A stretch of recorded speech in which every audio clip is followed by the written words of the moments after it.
In a round where we saw a glimpse of the 2025 Storm, the Parramatta Eels winning in Golden Point against the Cowboys in a very weird way. The Dragons are back, but they are still very bad.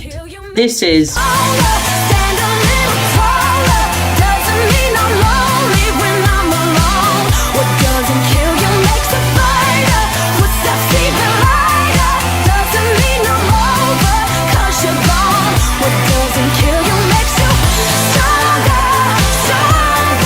Hello everybody and welcome to LTW, your favourite weekly NRL review show where I go through every single game that happened during this week of the NRL.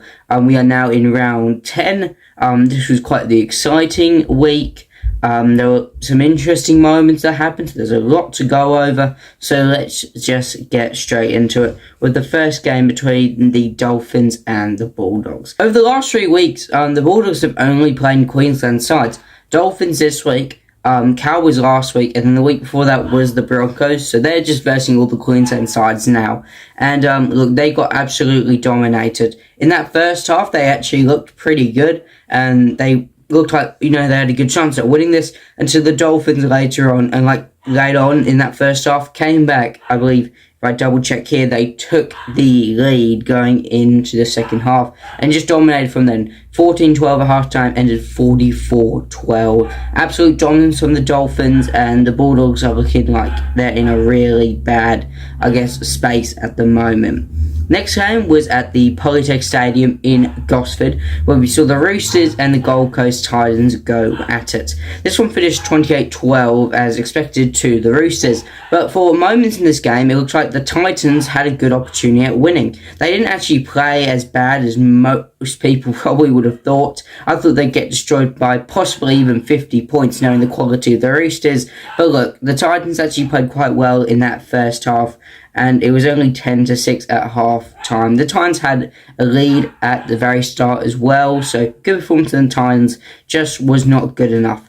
Then, after that game finished, we went to the Queensland County Bank Stadium in Townsville to see my Parramatta take on the Cowboys. I call it the Harry Edwards battle because obviously he just signed with Parramatta like a couple days before from the Cowboys. Literally, Parramatta flew over to Townsville, played the match, and they've coming back with Harry Edwards with them.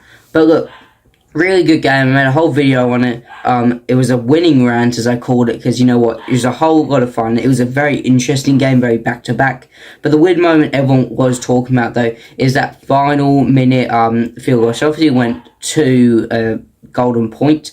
It was 30-30. And then Mitchell Moses with a beautiful field goal, even though the commentator said, I think this one's gone wide or gone wider, but it was just perfectly there. And he scored. We won the game. But then there was given a penalty because of a, Clifford hitting Moses on the leg basically. So a bit of collision after he already kicked the ball, leading to a penalty. I know the dog's barking. I don't know if you can hear that, but it's okay. Anyway, so then we got another penalty, and it was a really weird rule because we didn't want it. Moses was screaming, "We do not want the penalty," because if some guy hits the post, bounces back, and the Cowboys player gets it, they can run up the other field and win. Until it was actually later announced that in the rules, if they hit the post, the Cowboys couldn't run up. The game was already over. It was really weird. First time a team's ever won by 3 points in Golden Point, and the first time ever a rugby league game ended 30-33, I believe. So, pretty impressive, record-breaking Parramatta, I can say. I probably can put that on the thumbnail as well.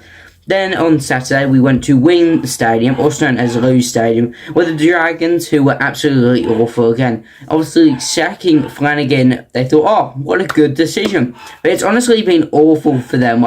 Since they brought in this new guy, they've been smacked twice with the Roosters, then they had the bye, and now the Knights. Obviously, they didn't play the bye, even though there was a bunch of memes about how they lost to the bye. But look, they just got absolutely dominated from Knights side, who looked really good. Then they went down a bit on their form, and now they're right back to the top. So the Knights are looking good. Dragons are looking absolutely awful. The Dragons, if you are wondering, next week is Magic Round.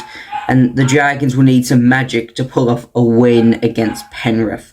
Then we went to a call where we saw the Rabbitohs and the Sharks. I was very confident with the Rabbitohs to win here, and that is exactly what happened. Winning 36-12, it's actually pretty dominantly. The Sharks, even though they absolutely smacked the Tigers by 50 points last week, just weren't good enough.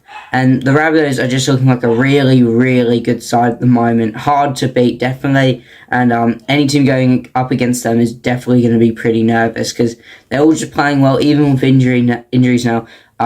They're still playing well. And the Sharks, they'll obviously be disappointed so well last week to disappointment this week.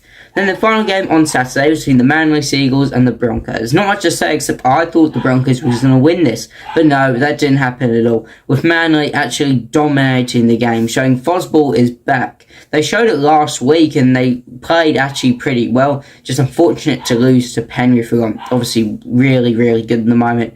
But yeah, they just bounced back perfectly and they beat the Broncos pretty dominantly, ending 32-4. Then we had the Storm and the Tigers, which happened today from recording on Sunday at Amy Park. And this is why I hate the Tigers. Like, genuinely, their season has just looked so good, so positive. Looking like one of the best teams in the league. And now they've just fallen off like a really big hill, you know. Getting smacked by 50 points to the Sharks last week is not necessarily a very good thing. And now they've lost 44-16. It was absolutely dominant from the Storm. And it was a true glimpse of that 2025 Storm side we saw. The Tigers were just nowhere near the game. I know they are unfortunately missing Dewey. But look, if you're going to be a top side when you're missing players, well, you should be able to still go out there and be competitive, but they weren't like at all. And they're also missing Terrell, I believe. I think his wife was having a baby, I'm pretty sure. Anyway, so congratulations to him if that is the case.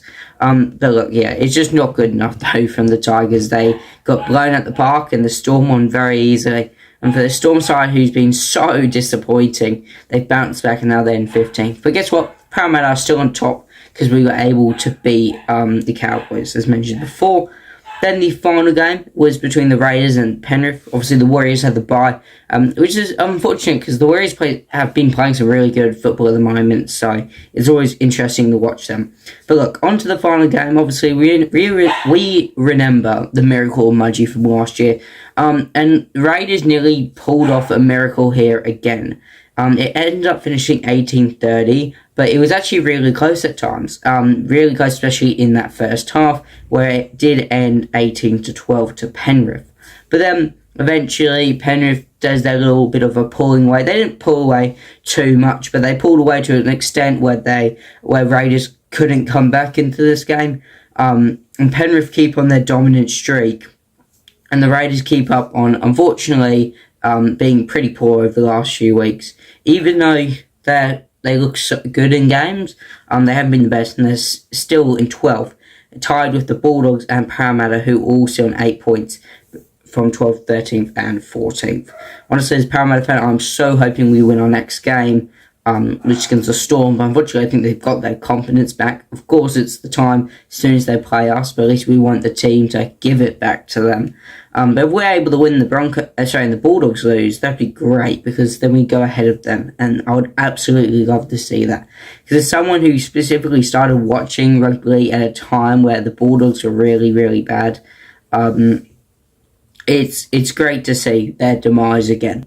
But anyway, that is all from me. Thank you all so much for watching. I really appreciate it. LTW every single week. So if you like, comment, view it at all, it just really shows me that you guys are enjoying it. And it makes me keep wanting to do this, because obviously it gets very tiring doing this late at night after every single round, and then having to edit it and getting no sleep going to Monday. But that's okay. Have a lovely day, guys. See ya.